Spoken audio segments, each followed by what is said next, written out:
On a Tuesday morning in late August of 2015, a young man named Emmett Whitmore stood in the gravel driveway of a farmhouse outside Fillmore County, Minnesota, and looked at a wooden cabinet sitting on a folding table. The estate sale had been going since 7. It was almost 9. Most of what was left you'd expect: cracked mixing bowls, a box of paperback westerns, curtain rods still in the plastic from 1984. But Emmett wasn't looking at any of that. He was looking at the cabinet. Handmade, 48 small drawers with brass pulls that had gone soft with time. A strip of masking tape on the lid, $200, written in black marker. He had driven 3 hours to get here. He'd left Nebraska at 4 in the morning, before his mother woke up, because he didn't know how to explain what he was doing. He wasn't sure he could explain it now. He opened the top drawer. Inside were 7 paper envelopes, each one sealed with tape. Each one labeled in careful, deliberate handwriting. The first envelope said, "Marbled cranberry bean. 1964. From Mother's Garden. Original seed from Holland." Emmett stood very still. He didn't know it yet, standing there in that driveway in that morning light. But he had just found something that was going to change 47 farms and save his mother's life.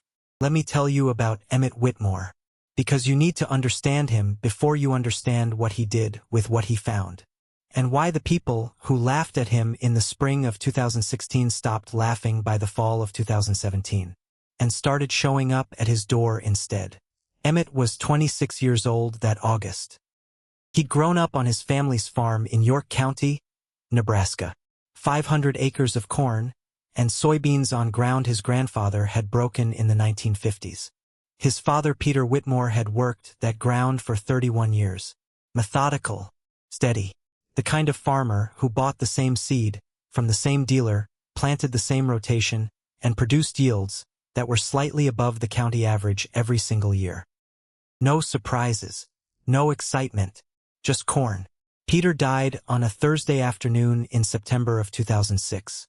A power takeoff shaft caught the sleeve of his jacket. Emmett was 17 years old. He was in high school biology class when the school secretary came to the door and asked him to come to the office. His mother, Margaret, was on the phone. Everyone called her Maggie. She said one sentence: "Emmett, come home. Your father is gone." Emmett drove home in his father's truck. He remembered every mile of that drive for the rest of his life. The way the corn looked, the way the sky looked, the way his hands looked on the steering wheel that had just belonged to a man who wasn't there anymore. After the funeral, Maggie sat him down at the kitchen table and told him he was going to college. He was going to study whatever he wanted. He was going to leave York County and see what else the world had. And she was going to run the farm. She was 48 years old. She had never run a farm alone in her life. She ran it anyway. Emmett went to the University of Wisconsin-Madison in the fall of 2008. He studied plant genetics under a professor named Dr. Priscilla Hartwell. She was 61 years old that first year Emmett met her. Silver hair cut short, reading glasses on a chain around her neck. 28 years of research on open-pollinated seed varieties that had quietly vanished from American agriculture between 1980 and the present. Dr. Hartwell had a way of explaining what was at stake that Emmett never forgot. She said it like this: every time a seed variety disappears, a conversation ends. And once it ends, you can't restart it, because the other party is gone. Emmett didn't understand the sentence the first time he heard it. He understood it by the end of his second year. He understood it in his bones by the time he wrote his master's thesis in 2015. The thesis was about genetic diversity loss in commercial corn breeding. It ran to 170 pages. Dr. Hartwell told him it was the best graduate work she'd supervised in a decade. She told him he had 2 paths open to him. One was a research position at a large seed company that had already offered him 6 figures. The other was harder. Emmett didn't tell her he'd already decided. He hadn't told her about the letter he'd found in his mother's kitchen drawer 3 months earlier, a letter from a cardiologist in Lincoln, dated April 2015. The letter said Margaret Whitmore had experienced a mild cardiac event. She had declined to schedule surgery at that time. The doctor recommended a follow-up within 90 days. The letter was 6 months old. His mother had never mentioned it. So Emmett went home. He drove into the driveway of the Whitmore farm on a Saturday afternoon in early June. Maggie came out of the house wiping her hands on a dish towel. She was 58 years old. Her hair was mostly gray now. She looked smaller than he remembered, which he told himself wasn't true, which he told himself was just the trick of coming home after 6 years. Except it was true. She hugged him. She held on longer than she usually did. "You didn't have to come back yet," she said. "I finished my thesis, Ma. There's no work for you here. I know. You should be in Madison, or somewhere that pays you what you're worth." "I know, Ma." She looked at him. He looked at her. Neither one said the thing they both knew. That night, after Maggie had gone to bed, Emmett stood in the kitchen and opened the drawer where she kept the mail. Under the seed catalogs and the co-op receipts and the church newsletter, he found what he was looking for. The cardiologist's letter, plus 3 more, all saying the same thing. Follow-up needed. Surgery recommended. The most recent one was from July. It said the word urgent for the first time. Emmett stood there in the dark kitchen holding 4 pieces of paper. He didn't cry. His father hadn't cried either, that he could remember. It wasn't the family way. He put the letters back exactly where he'd found them. The next morning he made breakfast. He sat across from his mother at the table, and he didn't say anything about the letters. He said, "Ma, I'm going to help you with the farm." She said, "Emmett," he said, "I'm going to help you, and I want to try something on the East 40. She said, "Emmett, you can't spend your life here." He said, "I'm not going to spend my life here. I'm going to spend this year here, and we're going to see what happens." She looked at him for a long time. Then she said, "Peter would be proud of you." That was the closest thing to yes he was going to get. He took it. Now let me tell you about Beatrice Hollingsworth, because she matters to this story in a way that doesn't become obvious until later. Bea was Maggie's oldest friend, 61 years old that summer. Widow of a soybean farmer named Cal who died of a stroke in 2011. She lived on the neighboring section, 2 miles down the county road. Every Wednesday and every Saturday she drove her old Ford Ranger up the Whitmore driveway, with something baked in the passenger seat. Bea walked into the Whitmore kitchen on the Wednesday after Emmett came home. She had an apple crumb cake and an opinion. The opinion came first. "Emmett Whitmore, you are too thin. What are they feeding you in Wisconsin?" "Nothing, apparently." "Don't sass me. Sit down. Eat this." He sat. He ate. Bea looked at Maggie. Maggie looked at Bea. Something passed between them that Emmett couldn't read. Bea said, "So you're home." "I'm home." "For how long?" "For now." "That's not an answer." "It's the one I have." Bea nodded slowly. She cut another slice of cake and pushed it toward him. "Your mother's been carrying too much," she said. Emmett looked up. Maggie said, "Bea." Bea said, "I'm going to say it.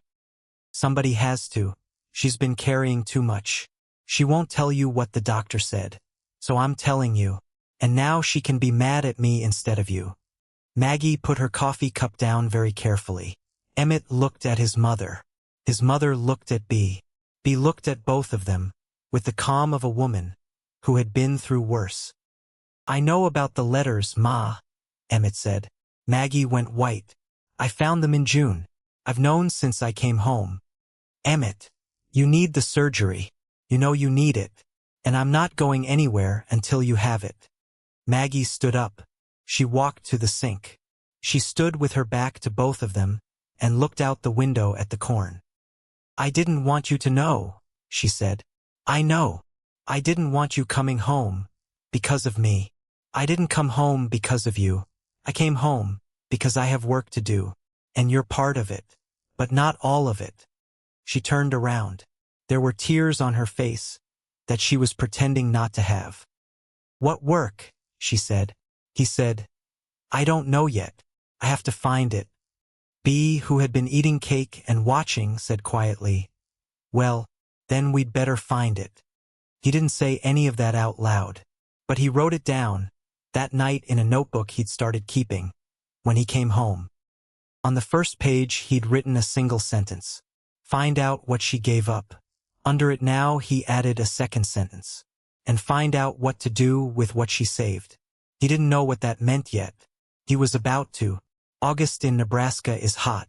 That August of 2015 was hotter than usual. The corn was tall.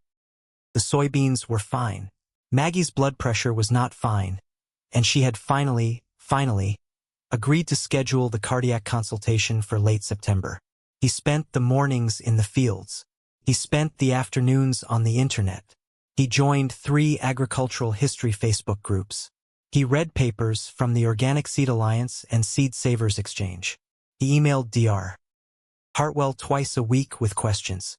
He wasn't sure what he was looking for, until 11 o'clock on a Sunday night in the 3rd week of August. He was scrolling through a group called Midwest Heritage Seed Preservation. He almost missed the post.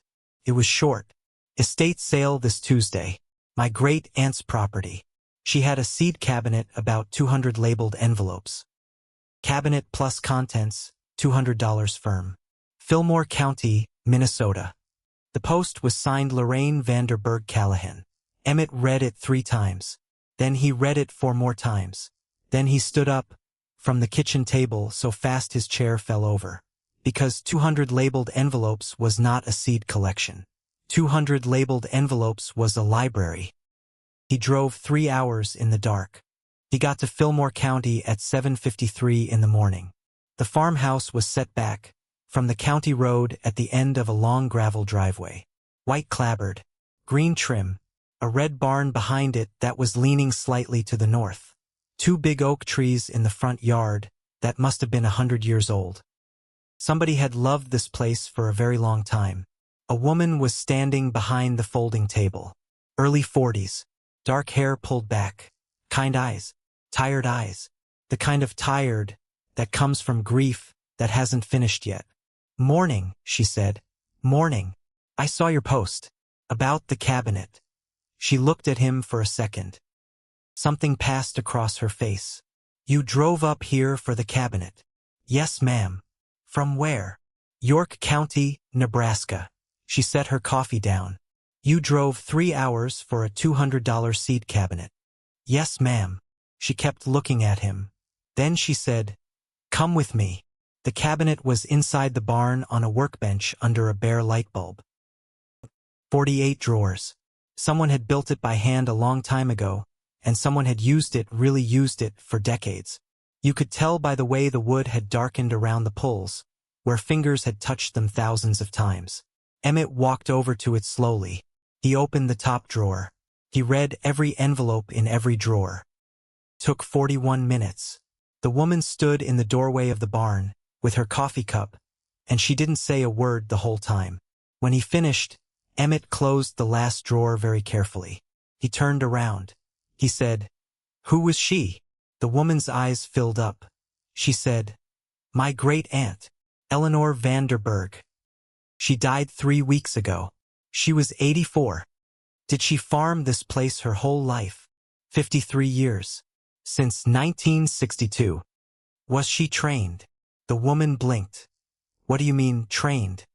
Someone who labels envelopes like this, who selects like this, who keeps records like this. Somebody trained her. Or she trained herself with real intention. The woman set her coffee cup down on the workbench. She said, come inside. She led him into the living room of the farmhouse. There was a wall of photographs above the couch.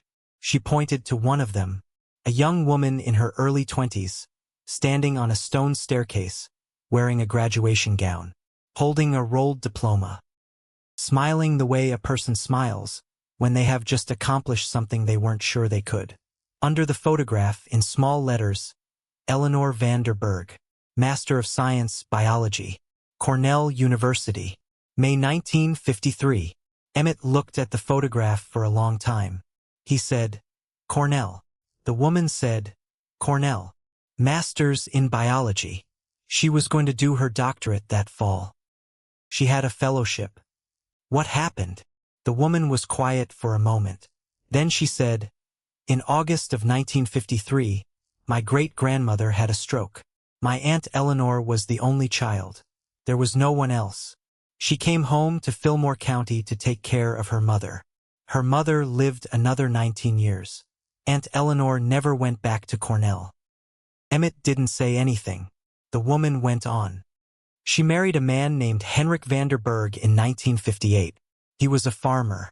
They took over his family's 60 acres when his father retired. She grew vegetables and dry beans on that ground for the rest of her life. She sold at the Harmony Farmers Market every Saturday, from May to October for 41 years. She never talked about Cornell. I found her diploma in a hatbox in her closet after she died. Emmett stood in front of the wall of photographs. He looked at the young woman on the stone staircase.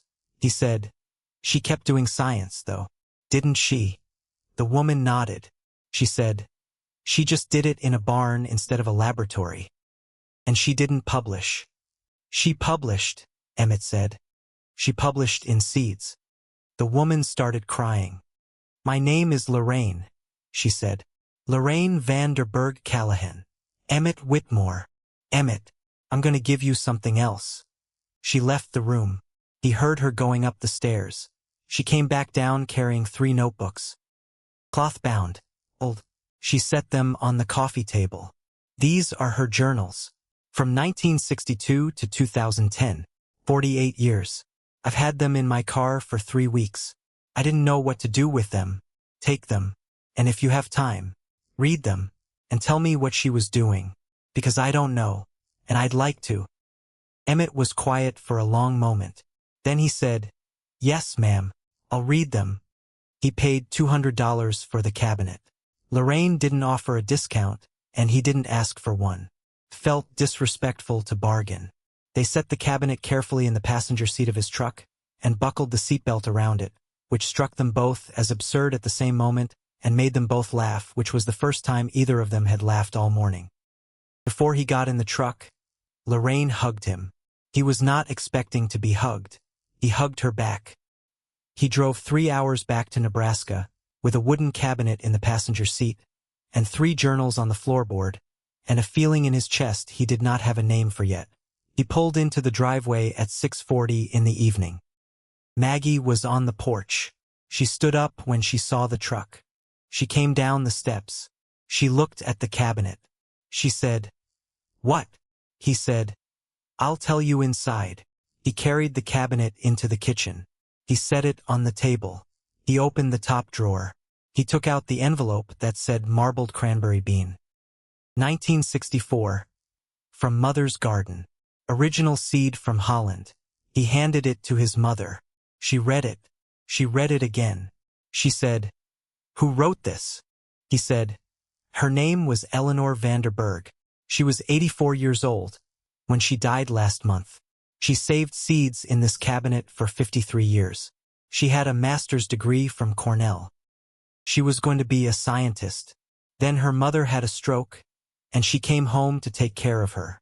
She never went back. Maggie sat down at the table.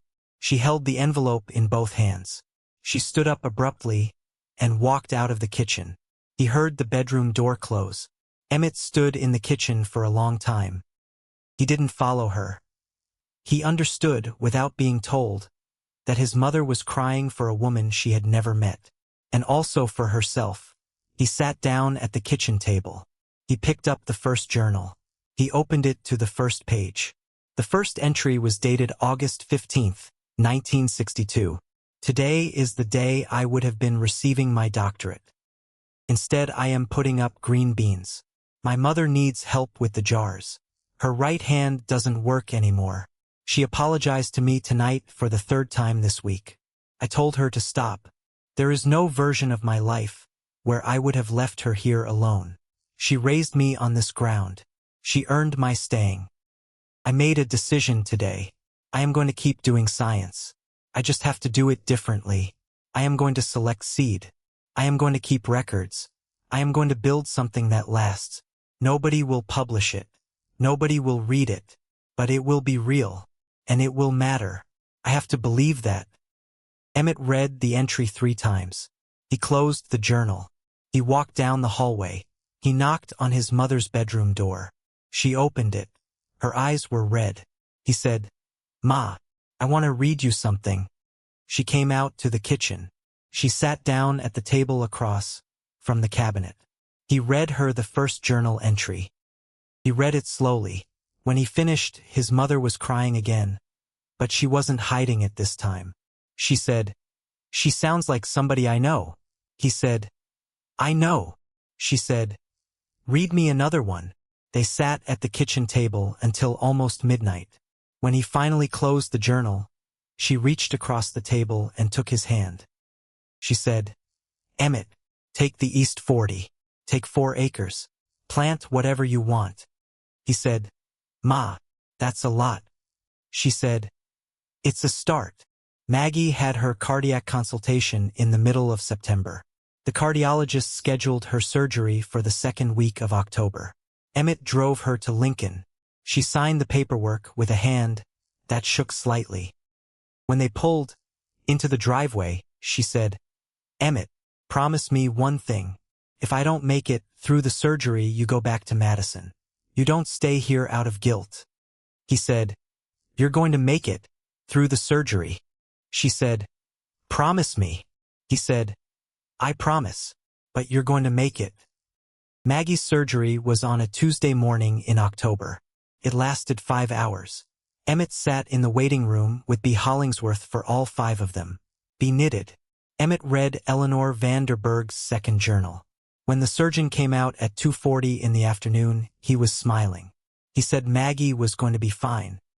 Emmett walked out of the waiting room and down the hall to the men's bathroom and locked the door and sat on the floor and cried for the first time since his father died 9 years earlier. When he came back out, B was standing in the hallway. She hugged him. She held on for a long time. Then she said, "Emmett Whitmore, your mother is going to live. Now you go home and you plant those beans." By the time the snow came in November, Emmett had his plan. 4 acres, 3 varieties: marbled cranberry bean, German rose tomato, Eleanor's gold sweet corn. He drove into York on a cold Tuesday morning in the 2nd week of November to pick up soil amendments at the co-op. Prairie Grain Supply had been in York for 42 years. Vernon Blackwood had been running it for 26 of them. Vernon was 63 years old, broad-shouldered, silver hair. He'd sold seed and fertilizer to Peter Whitmore for 20 years, before Peter died. Vernon was behind the counter when Emmett walked in. 2 other farmers were leaning on the counter drinking coffee. Vernon smiled. "Well, look who's back from college." "Morning, Vernon. Heard you were back. How's your mother?" "She's recovering. Doing well." "Glad to hear it. What can I get you?" "I need 40 pounds of rock phosphate and 2 bags of pea inoculant." Vernon's smile shifted slightly. "Pea inoculant? For what?" "I'm planting some beans next spring." On the East 40. Vernon looked at the 2 farmers at the counter. The 2 farmers looked at Vernon. "What kind of beans?" Emmett said, "An open-pollinated variety, called marbled cranberry." The older of the 2 farmers laughed.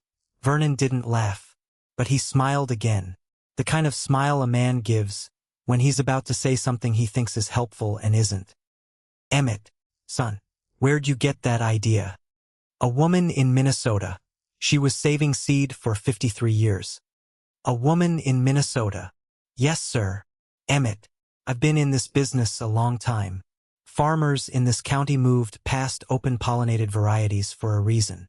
If the old varieties were better, the market would have kept them. I'd hate to see you waste your first-year home. Your mother's got enough to worry about." The younger farmer said, "You buy them seeds off a dead lady, son?" Both farmers laughed. Vernon didn't stop them. Emmett stood very still at the counter. He looked at Vernon. Then he said, evenly, "I'm not trying to replace hybrid corn, Vernon. I'm trying to find out what's in these seeds. and whether anybody still wants what they have. Vernon nodded slowly. Fair enough, son. But he was still smiling that smile. Emmett paid for his rock phosphate and his inoculant. He carried the bags out to his truck. He sat in the cab with his hands on the steering wheel. His phone rang. It was B. Emmett, come home right now. Your mother fell in the kitchen. He was already turning the key. The ambulance came in 11 minutes. They took her to the hospital in York. The doctors admitted her. Her heart was showing complications from the surgery. She would need another procedure within the month. The insurance would cover most of it. Most of it. The Whitmore's portion was going to be $47,000. Emmett sat in the hospital corridor at 11 o'clock that night with a piece of paper in his hand from the hospital business office. He looked at the number for a long time. Then he folded the paper and put it in his pocket. He walked back into his mother's room. She was awake.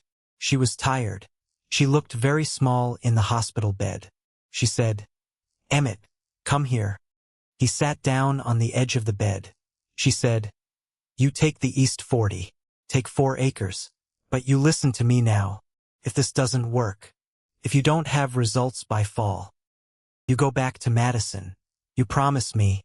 You don't chain yourself to this farm because of a sick woman and a dead scientist you never met. You promise me. He said, Ma. She said, promise me. He said, I promise. She closed her eyes. She said, good. She held his hand. Outside the hospital window it was snowing. Emmett sat there holding his mother's hand, and he thought about the 4 acres, and the 211 envelopes, and the $47,000, and the woman named Eleanor, who had made a decision in August of 1953 to stay. He didn't know yet if he was going to be able to do what he had promised her. But he knew that in April, when the snow melted, he was going to walk out to the East 40 with a bag of marbled cranberry bean seed and a notebook, and he was going to find out what 53 years of one woman's careful attention had preserved. The winter of 2015 into 2016 was the longest winter Emmett Whitmore had ever lived through. Not because it was colder. It wasn't. It was long because his mother was sick, and because he was waiting. He was waiting for April, for the ground to thaw, for the moment he could walk out to the East 40 with a bag of seed and stop thinking and start doing. Because thinking was the problem. Because when you have 4 months to think about what could go wrong, you find every single thing. He read the journals in those months. All 3 of them, cover to cover, twice. He learned things about Eleanor Van Der Berg he would never have learned any other way. He learned she had a husband named Henrik, who had died of pneumonia in 1997. She wrote about him in short sentences. Henrik fixed the well pump today. 22 years married, and he still whistles when he works. And then, in October of 1997, Henrik died on Tuesday. I have been alone before. I am alone again. I know how to do this. He learned she had wanted children, and had not been able to have them. He learned she read 1 novel per month for the last 40 years of her life. She kept a list of them in the back of the 3rd journal. 648 novels. He learned she had, in 1978, driven 300 miles to a Heritage Seed Conference in Iowa, and had sat in the back row and taken notes and had not spoken to anyone. She wrote about it that night. I did not introduce myself. I did not want to explain what I do. I am not sure I could explain it. Emmett read that entry 3 times. He understood, reading it, that Eleanor had spent 53 years believing what she was doing did not matter to anyone but her. He understood that she had done it anyway. Maggie had her 2nd procedure in the middle of January. It was smaller than the first. She recovered faster. By the end of the month, she was walking around the house again. By the middle of February, she was making bread again. By the first week of March, she was outside with Emmett, watching him repair the fence around the East 40.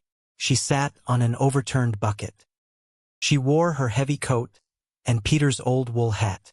She held a mug of coffee in both hands. She said, "You've been reading those journals every night." "Yes, ma'am."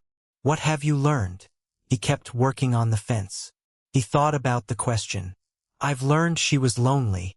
Maggie was quiet for a moment. Then she said, "That's not surprising." But she wasn't unhappy. That's what surprises me. Maggie sipped her coffee. Loneliness and unhappiness are two different things, Emmett. A person can be alone and not be unhappy. If they have work. He stopped hammering. He looked at her. She wasn't looking at him. She was looking at the field. He said, "Ma." She said, "Don't start." "I wasn't going to." "Good." She stood up. She dumped the last of her coffee onto the grass. "The bean field looks good. You laid it out square. Your father would have laid it out square too." She walked back to the house. Emmett stood at the fence line and watched her go. He wrote in his notebook that night, just one line. She said, "Your father would have laid it out square." That is the first time she has said the word father in 9 years. He underlined it. Emmett planted the marbled cranberry beans on the last Wednesday of April. B. Hollingsworth came over to help. So did Maggie, though he had told her she didn't have to. Maggie handed him Peter's old field notebook.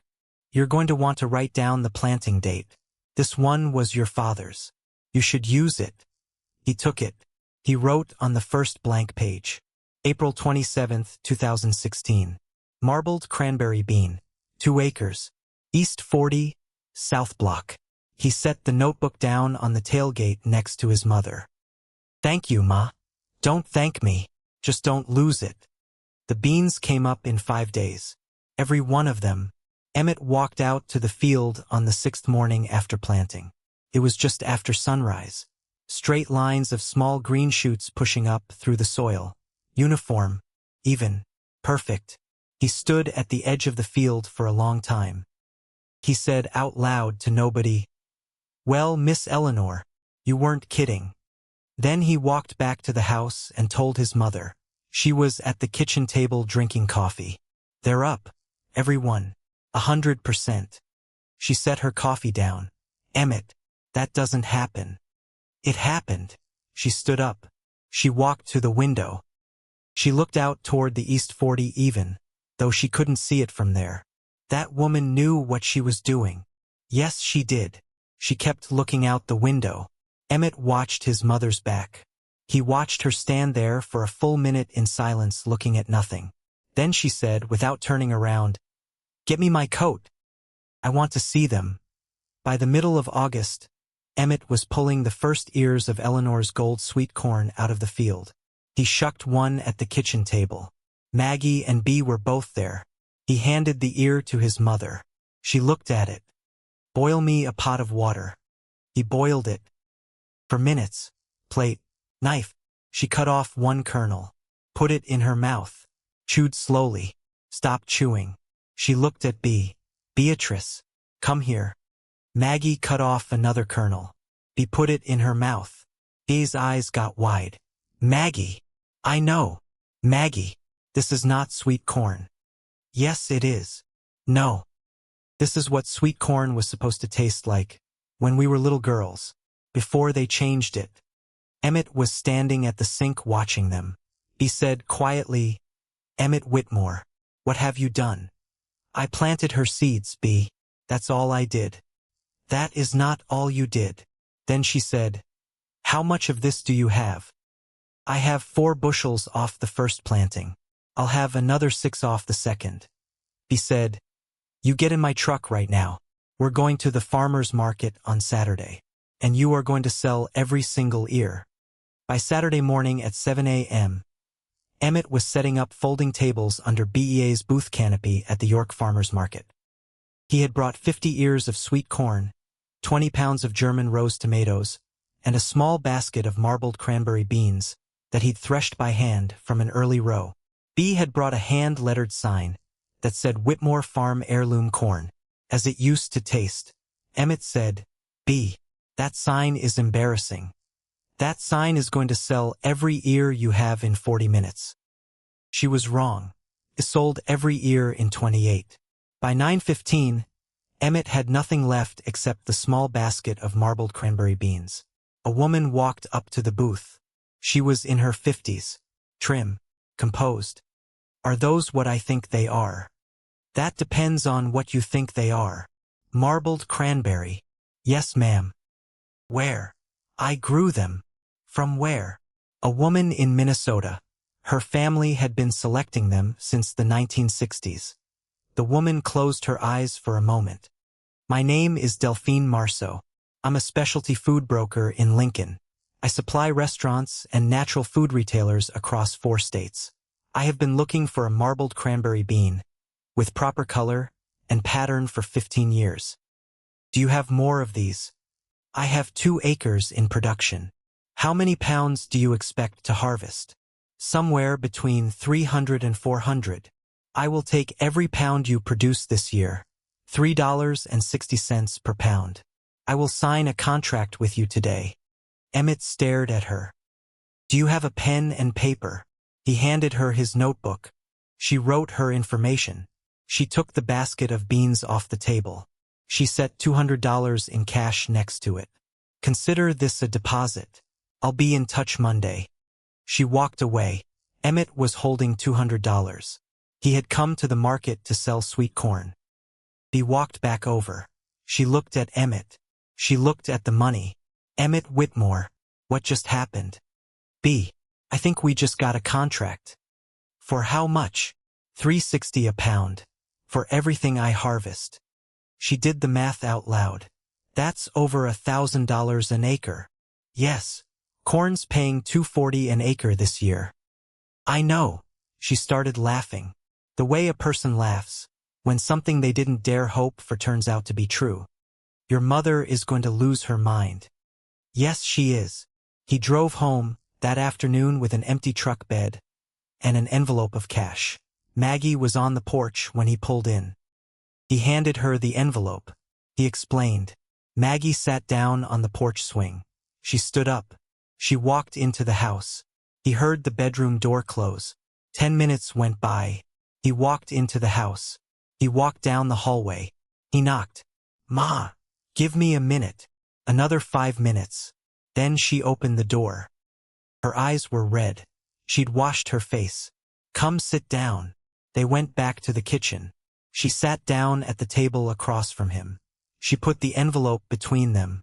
Emmett, I need to tell you something, and I need you to just listen. Yes, ma'am. When I was 22 years old, in 1979, I had a scholarship to go to Minneapolis to study interior design. He didn't say anything. I never told you that. I never told your father either. I mean, he knew I'd wanted to. He knew that much. But he didn't know I had the scholarship in my hand. She stopped. She looked at her hands. My mother had a stroke that August, and my father couldn't run the farm alone, and there wasn't anyone else. And I made a choice. She looked up at him. I made a choice, Emmett. I'm not saying it was the wrong one. I loved your father. I have loved this farm. I have loved you. But I want you to understand.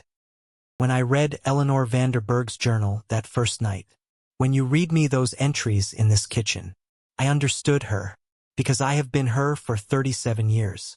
In a quieter way, but I have been her. She paused. And when you brought me that envelope tonight, and I saw what you had done with what she saved, I understood something else. What, Ma? I understood that what she did mattered, even though nobody ever told her it did. And that means what I did matters too, even though nobody ever told me it did. And I have been waiting for somebody to tell me it did for a very long time. Emmett, without knowing I was waiting. She wiped her eyes. So thank you. Thank you for coming home. Thank you for driving to Minnesota. Thank you for planting those beans.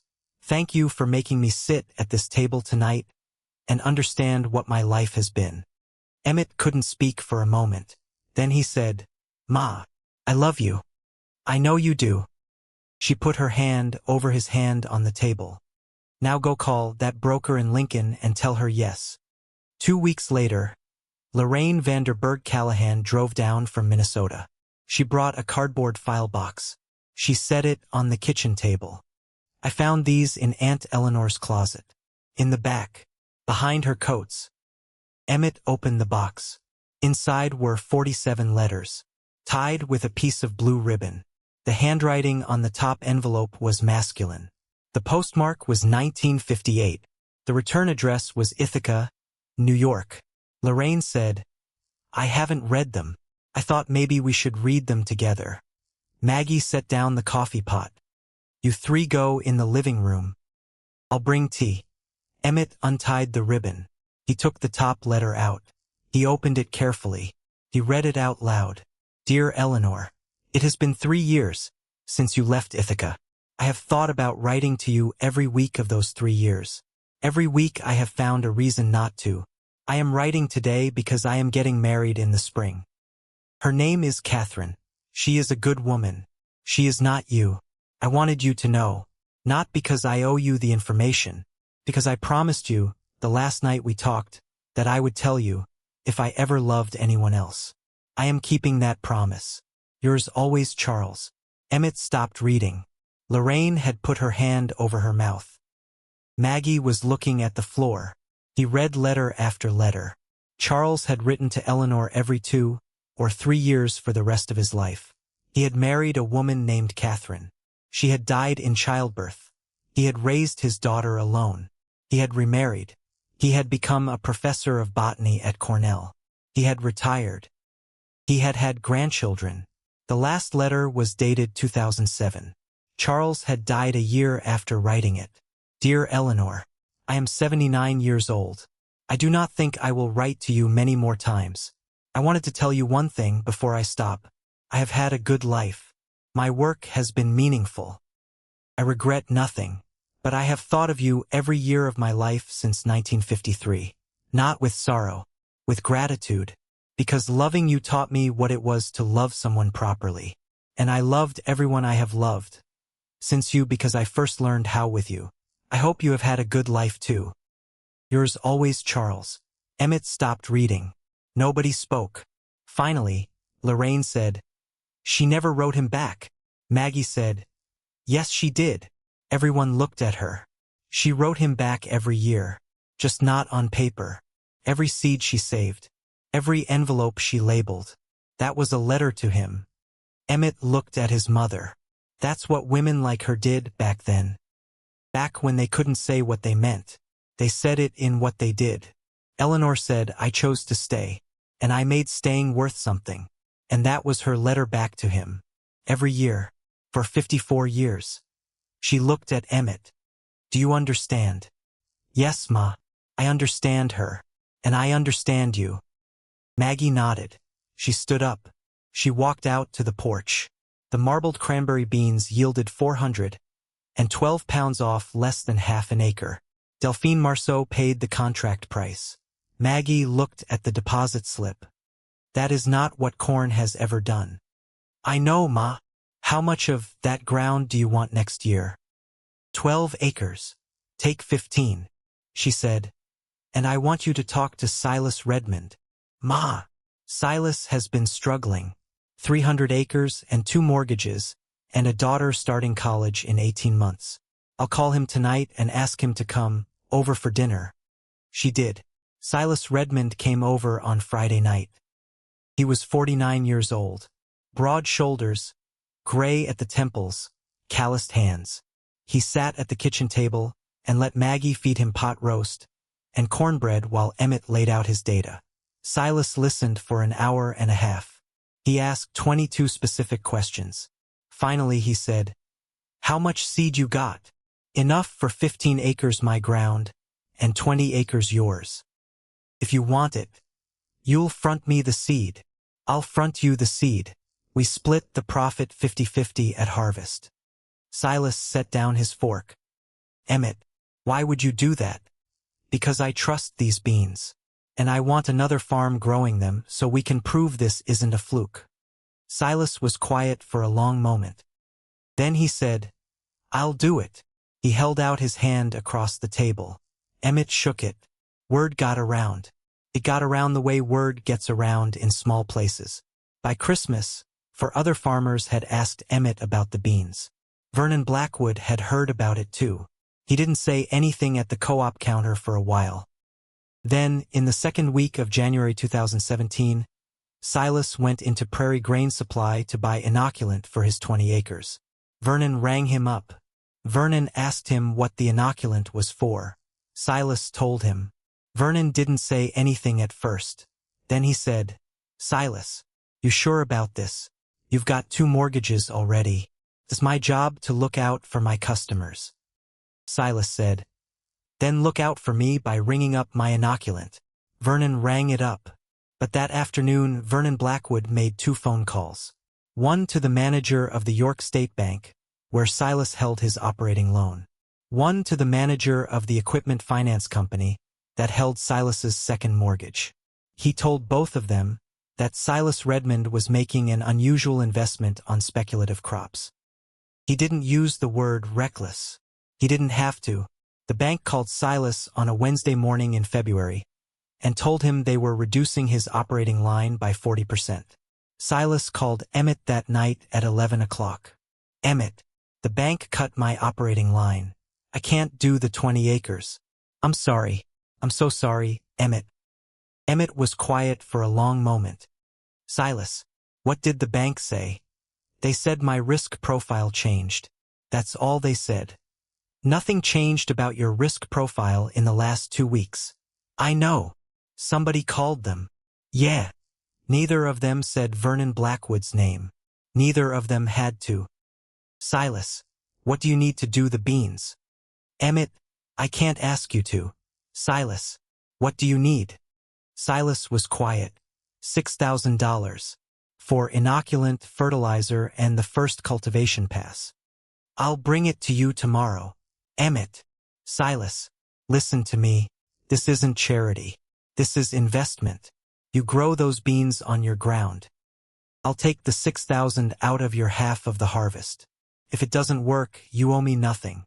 Silas didn't say anything for a long time. Then he said quietly, "Why are you doing this?" "Because Vernon Blackwood is trying to make sure I don't succeed. And I'm not going to let him." He hung up. Maggie was in the doorway. She'd been listening. "How much?" $6,000. "You have that."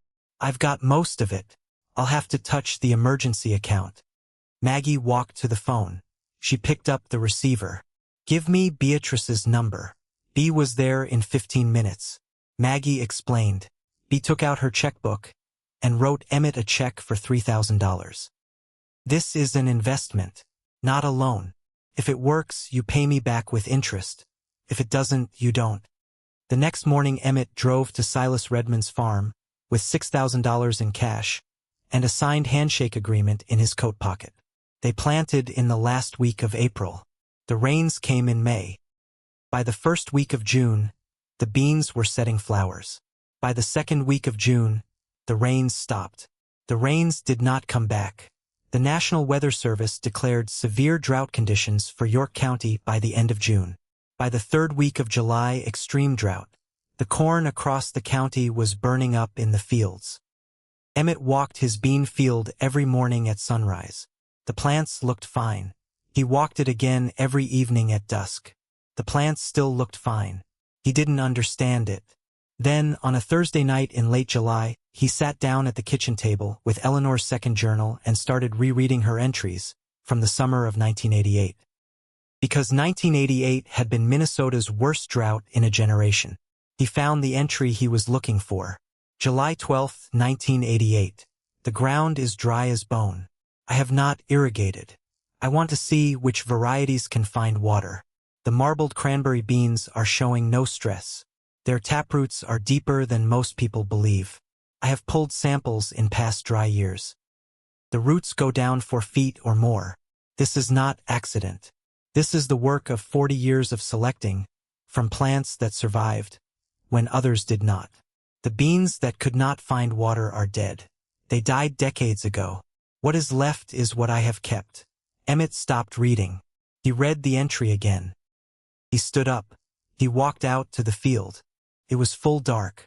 He couldn't see the plants. He didn't need to. She had known. Eleanor had known this would happen someday. She had spent 50 years selecting for the exact weather that was killing his neighbor's corn. She had been waiting for a drought like this. Not to prove herself. To save someone. His phone rang. It was Silas. It was 2 in the morning. Emmett, my beans are starting to yellow at the tips. Should I irrigate? No. Emmett. No. Silas. Trust me. Trust her. Do not irrigate. If you irrigate now, you're going to encourage shallow roots, and the plants will collapse in the next dry stretch. Let them find their water. They know how. Emmett, if I'm wrong, if I lose this crop, I lose the farm. That's all I've got. I know, Silas. Trust her. Silas was quiet for a long moment. Okay, I trust her. Emmett hung up. He didn't sleep that night. His mother came out at 6 a.m. In her bathrobe. She sat down across from him. Emmett, talk to me. Ma, if she was wrong, if these beans die, if Silas loses his farm, because I told him not to irrigate. I don't know if I can live with that. Maggie reached across the table. She took his hand. Emmett, look at me. He looked at her. That woman spent 53 years being right about something nobody was paying attention to. She is not wrong now. You go outside. You look at your field. And you trust her. He nodded. He stood up. He walked outside. The sun was just coming up over the East 40. Long, low, golden light across the tops of the plants. He walked out into the middle of his field. The plants were flowering. White flowers and small purple flowers, all across 2 acres of bean field, in the middle of a drought that was killing every other crop in the county. He stood there in the light. He knelt down. He put his hand flat against the ground. Hot and dry, he put his other hand on a leaf. Cool, firm, alive. He said quietly, "Thank you, Miss Eleanor." He walked back to the house. His mother was on the porch. She had made coffee. She had 2 cups. She handed him one. They're flowering. Then it worked. It worked, Ma. She stood on the porch next to him. They drank their coffee. The sun kept coming up. The corn across the road was dying. His beans were flowering. His mother was breathing next to him. Alive. Recovered. Holding a coffee cup with hands that were older than they had been the summer before, but that were still here. He didn't say anything else for a long time. Neither did she. They didn't have to. Emmett harvested his beans on a Wednesday morning in the first week of September 2017. The county corn yield that year ended up at 58 bushels per acre, against a 5-year average of 170. It was the worst yield since 1988. Half the farmers in York County were going to spend the winter fighting with crop insurance adjusters. Emmett's beans yielded 405 pounds per acre. Silas Redmond's beans yielded 380 pounds per acre. Silas called Emmett on a Thursday morning in the middle of September. His voice was thick. Emmett, how'd you weigh? 380 an acre. Emmett, do you know what that means? It means my daughter goes to college in the fall. It means I don't lose the combine. It means I keep this farm. Silas stopped. He was crying. Emmett could hear it. He didn't say anything. He let Silas cry. After a minute, Silas said, "I'm coming over." Silas drove up an hour later. Emmett was standing in the driveway. Silas walked up to him. Silas didn't say anything. He grabbed Emmett in a hug that was mostly desperation, and a little bit of gratitude, and a lot of a grown man who had almost lost everything and hadn't. They stood there, 2 farmers, one older, one younger. Maggie was watching from the kitchen door. She came down the steps. "Silas Redmond, you come inside. I'm making dinner." "Miss Maggie, I'm not asking, I'm telling." The 3 of them ate at the kitchen table under the yellow light. Pot roast, mashed potatoes, green beans from Emmett's own garden. B. Hollingsworth showed up halfway, through with a peach pie and stayed. Nobody said anything important. They didn't have to. The week after harvest, Emmett received an email. It was from the United States Department of Agriculture. Dr. Priscilla Hartwell had submitted a report on his work. A senior program director had read it. They wanted to offer him a position, consulting role, National Heritage Seed Preservation Initiative, based in Washington, D.C. The salary was $142,000. Emmett sat at the kitchen table with the email open for 2 hours. He called Dr. Hartwell. She picked up on the second ring. Emmett, I assume you got the email. I got it. And, Dr. Hartwell, I don't know what to do. Emmett, it's a lot of money. It would take care of my mother's medical bills. It would take care of the farm. It would let me do the work I actually trained for. Yes, it would. So why can't I say yes? She was quiet for a moment. Emmett, the answer is that Eleanor Van Der Berg did not go to Cornell for her doctorate. And you don't know yet if that was a tragedy or a decision. And until you know which one it was, you can't make yours. He didn't say anything. Take a week. Read the last third of her journals. The part you haven't finished yet. Then call me back. How did you know I haven't finished them? Because if you had finished them, you would already know your answer. She hung up. He had told nobody that he had stopped reading Eleanor's journals in the middle of the third one. He had stopped in April, right before planting. He didn't want to know what happened at the end, because he was afraid it would be sad. He was afraid Eleanor had died lonely, regretful, angry at herself for the choice she had made in 1953. He was afraid that if she had, it would tell him something about his own mother he didn't want to know. He went into the living room. He picked up the third journal. He read every entry, from April 2010 to the last one Eleanor ever wrote. In February 2014, a year before she died, the last entry was short. February 8, 2014. I am 83 years old. I have been thinking about who will find these seeds when I am gone. My niece Lorraine will inherit the property. She does not garden. She will not know what she is looking at. I have made peace with the possibility that this collection will end with me.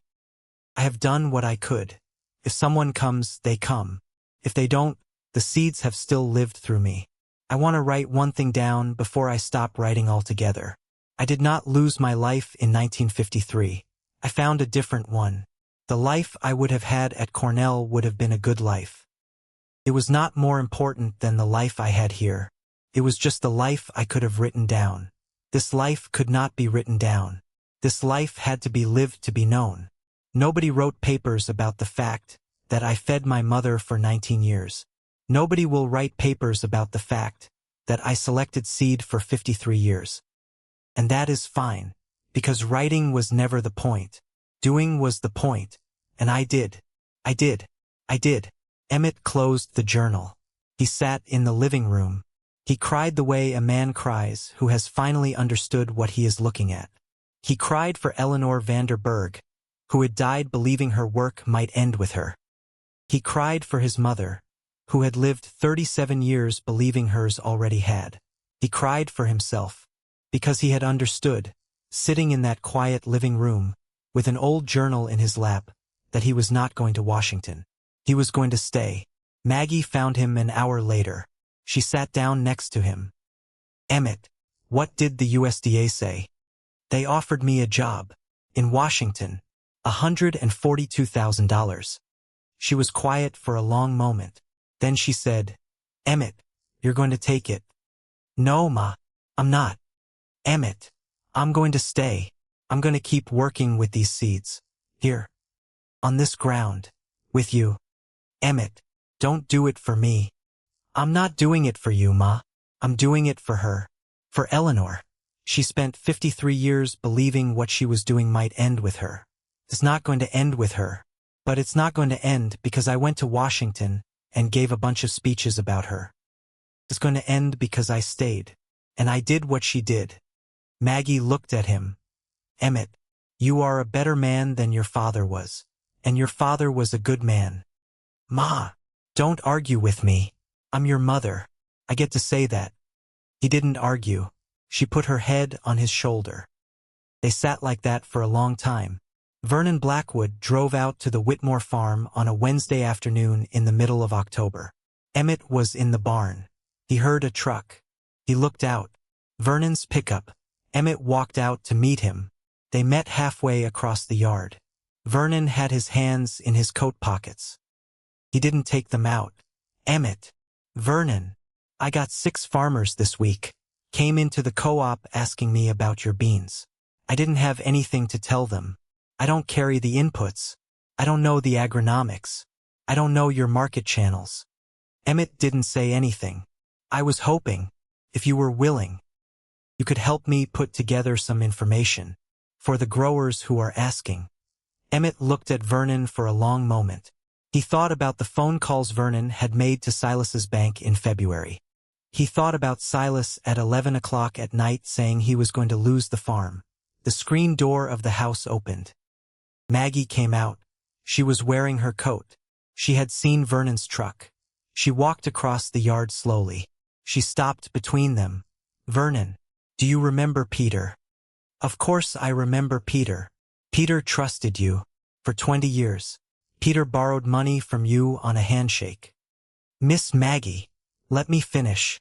You called Silas Redmond's bank because you were scared of what my son was doing. You almost cost that man his farm. Vernon didn't move. But Peter would also want you to have a chance to make it right, because Peter believed people could make things right if they tried. She looked at Emmett. So I'm going to leave it up to you. You decide. She walked back to the house. The screen door closed. Vernon finally said, Emmett, your mother is right. About all of it. I know she is. I'm sorry. For what I did. To Silas. And to you. You almost broke him, Vernon. I know I did. Why? Vernon was quiet for a long moment. Emmett, I'm 63 years old. I've been selling farmers the same seed and the same fertilizer for 26 years. And when you walked into my store in November of 2015 and told me you were planting beans from a dead woman's cabinet, you weren't just trying something different. You were telling me that everything I've been selling for 26 years might not be the only right answer. He stopped. I couldn't hear it. I heard it as a threat, so I acted like it was one. And a good man almost lost his farm because I was wrong. Emmett didn't say anything for a while. Then he said, Come inside, Vernon. I'll make coffee. Vernon looked up. Emmett, come inside. They walked into the kitchen. Maggie was at the sink. She didn't turn around when they came in, but she reached up and got a third mug down from the cabinet and set it on the counter without a word. Emmett made coffee. The 3 of them sat at the kitchen table. Emmett spread out his notebooks, his photographs, his yield records, his contract with Delphine Marceau. He talked for 2 hours. When Vernon left, he shook Emmett's hand at the door. Emmett, I don't know how to make this up to you. Vernon, stock the inputs. Send me the farmers. That's how. I'll do that. He got in his truck. He sat for a moment before starting it. Then he rolled down the window. Miss Maggie. Maggie had come out onto the porch behind Emmett. Yes, Vernon. Peter would be proud of both of you. I know he would. Vernon nodded. He drove away. The York County Farm Bureau meeting was on the 2nd Thursday of November. Emmett had been invited to present his data. He'd been told to expect 40 or 50 farmers. 87 showed up. Emmett spoke for 45 minutes. He talked about Eleanor Van Der Berg. He talked about the cabinet. He talked about the drought performance. He talked about the market. He talked about the yields, his and Silas's, on the ground everyone in the room knew. When he finished, there was a long moment of quiet. Then the room applauded. His mother stood up. Maggie Whitmore was 5'4". She was 58 years old. She had not spoken publicly at any meeting in her life. She stood up. The room got quiet. I have 3 things to say. Her voice shook a little, but it was clear. First, my son is right. About all of it.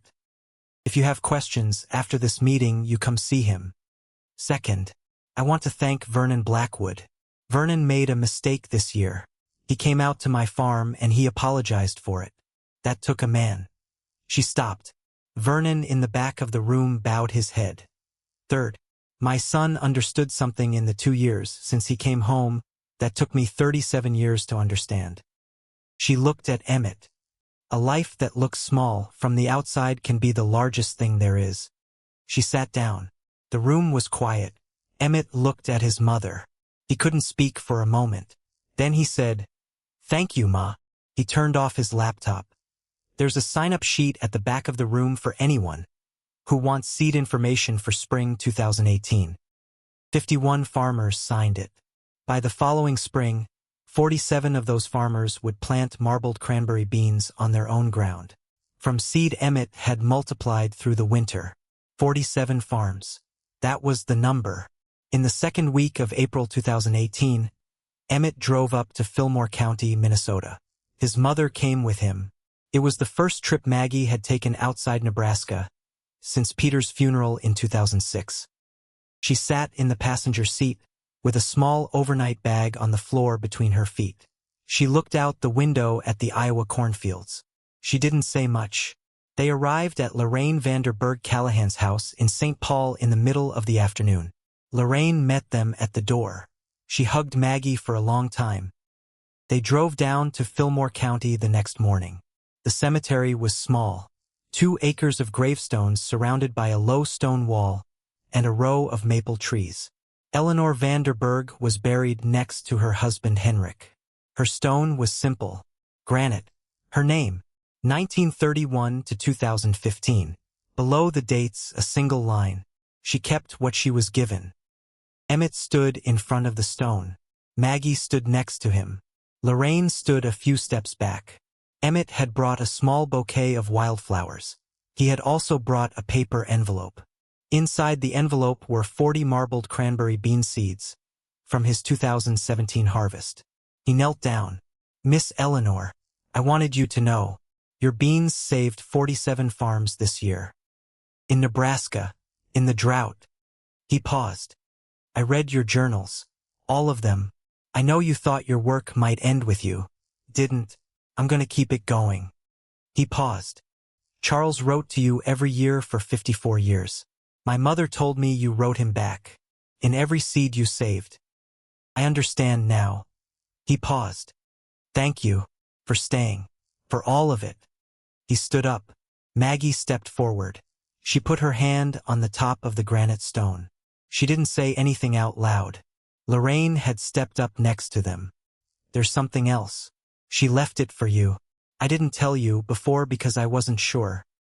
Then I read your letter last month, and I was sure." She reached into her coat pocket. She took out a small wrapped package. Emmett opened it. A silver pocket watch. Old, well used. It was Henrik's grandfather's. Aunt Eleanor kept it in her nightstand drawer her whole life. In her will, she wrote that, if anyone ever came to the house looking for her seeds, if they understood, she wanted them to have this. Emmett turned the watch over. The back was engraved. "Zad is Gehugen." He looked at Lorraine. "It's Dutch." Henrik was Dutch. It means seeds are memory. Emmett couldn't speak. "There's one more thing. In the envelope." He unwrapped the paper further. There was a folded piece of stationery inside. The handwriting was Eleanor's. The date was March 2014. "To whomever reads this. If you are reading this letter, you found me, or something I made, and you understood what you were looking at. That is not a small thing. I want you to know one thing before you go. This collection is not mine. Not really. Every seed in that cabinet came from another woman before me, or from a woman I never met, but whose seed passed through my hands the way rain passes through a field. We are a river. Nobody owns the water. We only carry it for a while and pass it on. Do not think of yourself as the end of my work. You are the middle of somebody else's. And someday, if you do this right, someone will find your work, and they will think they are the end. And they will not be. They will be the middle of yours. Keep going. That is all I have to say. With love from a woman you never met. Eleanor." Emmett folded the letter. He couldn't speak. His mother took the letter from him gently. She read it. She handed it back to him without a word. Lorraine was crying. She knew somebody would come. She waited 53 years. They stood together at the grave in the April sun. Three people who had not known each other 3 years earlier, bound together now by a woman who had never met any of them. Maggie put her arm around Emmett. "Let's go home, Emmett." He nodded. They drove back to Nebraska the next day. Maggie slept for most of the drive. Emmett drove with the pocket watch on the dashboard. He put it on the shelf in the barn office when they got home, next to the seed cabinet, where he would see it every day. The Practical Farmers of Iowa Conference was in the third week of June 2019. Emmett drove up to Des Moines on a Wednesday. He walked out onto the stage at 10:15 the next morning. He stood at the podium. He looked out at the crowd. Farmers, extension agents, researchers, students, men and women, younger and older. His mother was in the third row. B. Hollingsworth was next to her. Silas Redmond was next to B. They had driven up together the day before. Emmett clicked his first slide. It was the photograph of Eleanor Van Der Berg. May 1953, Cornell, 22 years old, on the stone staircase, smiling, diploma in her hand. Her name was Eleanor Van Der Berg. She died in 2015. She was 84 years old. He clicked the next slide. The cabinet, in his barn, where it lived now. She saved seeds in this cabinet for 53 years. He clicked the next slide. Silas Redmond's bean field in August of 2017. Green, full, bordered by a cornfield that was burning up. In the summer of 2017, her beans saved 47 farms in Nebraska. During the worst drought in a generation. He clicked the next slide. His mother, in the vegetable garden behind the Whitmore farmhouse, kneeling in the dirt, planting. Two women taught me something that graduate school didn't teach me. One of them I never met. The other one is my mother. He clicked to a black slide. The room was quiet. I would like to say one thing to every woman in this room who has ever thought her life was only quiet work, only invisible work, only work that did not count. He looked out at the crowd. Your work has never been only anything. It has been the foundation. Everything the rest of us have built has been built on top of what you did without being seen. He paused. I would not be here without a woman who died before I ever met her. And I would not be who I am without the woman sitting in the third row of this room. He looked at his mother. Maggie was crying. Bea was holding her hand. Thank you for listening. He stepped away from the podium. The room stood up. They didn't just clap. They stood. Emmett stood at the edge of the stage and watched a room of 400 people stand up for a woman who had been dead for 4 years, and a woman in the third row who had never expected to be recognized by anyone. His mother stood too. Slowly, Bea helped her up. She looked at her son from the third row. She didn't smile. She just looked at him. He didn't need her to smile. He knew what her face was saying. It was saying, I see you, which was the same thing he had spent 5 years learning how to say back to her. He drove home from Des Moines with his mother in the passenger seat, and Bea in the back seat and Silas following in his own truck. Halfway home, Maggie said, Emmett, yes, Ma. That was a good speech. Thank you, Ma.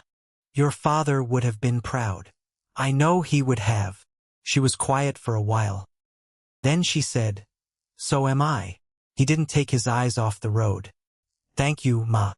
That was all either of them said the rest of the way home. The last scene of this story is a small one. It is a Sunday evening in late September of 2019. The harvest is in.